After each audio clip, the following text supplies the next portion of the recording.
आगे बढ़ते हैं। सुप्रीम कोर्ट आज केरल में एसआईआर की प्रक्रिया को चुनौती देने वाली कम्युनिस्ट पार्टी ऑफ इंडिया की याचिका पर सुनवाई करेगा।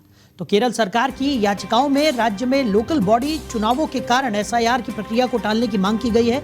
इससे पहले 26 नवंबर को कोर्ट ने तमिलनाडु, केरल, पश्चिम बंगाल, उत्तर प्रदेश और दूसरे राज्यों में एसआईआर एक्सरसाइज को चुनौती देने वाली पॉलिटिकल लीडर्स, एक्टिविस्ट्स और एनजीओ की तरफ से दायर कई पिटीशंस पर चुनाव आयोग से जवाब मांगा था। इधर पश्चिम बंगाल में एसआईआर के बीच कई बूथ पर 100% एन्यूमरेशन फॉर्म डिजिटाइज्ड हो गए हैं और निर्वाचन आयोग को 2208 पोलिंग स्टेशंस में कुछ संदेह हुआ। जब यहां से अनकलेक्टेबल फॉर्म 0 पाया गया तो अनकलेक्टेबल फॉर्म में डेथ, डुप्लीकेट, एब्सेंट और शिफ्टेड वोटर्स कैटेगरी है। निर्वाचन आयोग के सॉफ्टवेयर में इन बूथों पर एक भी अनकलेक्टेबल फॉर्म नहीं मिला, जबकि ऐसा संभव नहीं है कि एक भी वोटर उन 4 कैटेगरी में ना हो। तो सुप्रीम कोर्ट केरल सरकार की याचिकाएं सुनेगा और आज एसआईआर के खिलाफ सुप्रीम कोर्ट में दायर याचिका को लेकर सुनवाई होगी।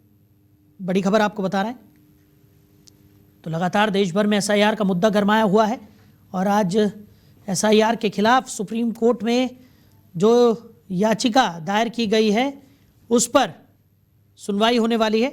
इसी पर ज़्यादा चर्चा के लिए विकास जोगी जी, अधिवक्ता हैं सुप्रीम कोर्ट के, वो हमारे साथ जुड़ गए हैं। विकास जी, बहुत स्वागत है आपका। जी धन्यवाद। विकास जी, एसआईआर का मुद्दा पूरे देश भर में गरमाया हुआ है और बिहार में जिस तरीके से चुनाव हुआ उसके बाद से विपक्ष का जोरदार हंगामा भी यहाँ पर देखने को मिल रहा है। आज सुप्रीम कोर्ट में जिस तरीके से जो याचिकाएं दायर की गई है एसआईआर के खिलाफ, उस पर आज चर्चा होनी है, कैसे देख रहे हैं?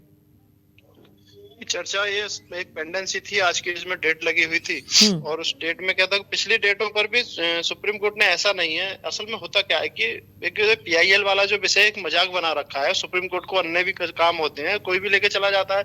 सुप्रीम कोर्ट ने सीधे सीधे बोला कि एसआईआर एक कोई ऐसा नहीं है वोट काटने की प्रथा चली है, वोट काटने का कोई ऐसा नया प्रावधान हो कि वोट काट दिए जाएंगे। एसआईआर मतलब ये है कि विशेष समीक्षा हो रही है वोटर लिस्टों की और वो हर 5 वर्ष के बाद होती है, पहले भी होती रही है, उसी के तहत ये भी हो रही है। इसमें ये पता चलता है कि कौन वोट ऐसे हैं जो जिंदा है, कौन वोट ऐसे हैं वोटर है जो मान लो उस जगह को छोड़ के चले गए। उस चीज का विशेष निरीक्षण किया जा रहा है, उसके तहत ये चला है जिससे कि पारदर्शी, ट्रांसपेरेंट हो जाए सारी चीजें।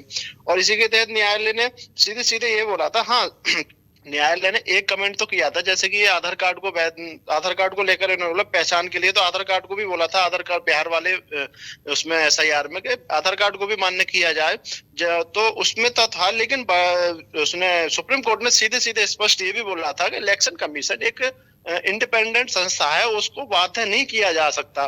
तो उसी के आधार पर ही मतलब पिछली जो डेट थी उस डेट पर ही सारे निर्णय सभी थे कि क्योंकि बाध्य नहीं किया जा सकता, तो इसका मतलब आप समझ रहे हैं कि चीजें सब कुछ सामान्य है और सब कुछ ठीक चल रही है। तो ये बस मुद्दे को भटकाया हुआ जा रहा है और राजनीतिक लोग इस पर राजनीति सेकने का प्रयास कर रहे हैं। बाकी एसआईआर हो रही है और होती भी रहेगी और ऐसा कुछ नहीं है कि बिल्कुल इलीगल सारी चीजें हो रही हो। चलिए विकास जी, हमारे साथ जुड़ने के लिए, इस तमाम चर्चा के लिए आपको बहुत शुक्रिया। तो एसआईआर के मुद्दे पर देश भर में राजनीति भी गरमाई हुई है। दूसरी तरफ जो याचिकाएं दायर की गई हैं आज सुप्रीम कोर्ट में, केरल सरकार की याचिकाओं को सुना जाएगा और उन पर आज सुप्रीम कोर्ट में सुनवाई भी होगी।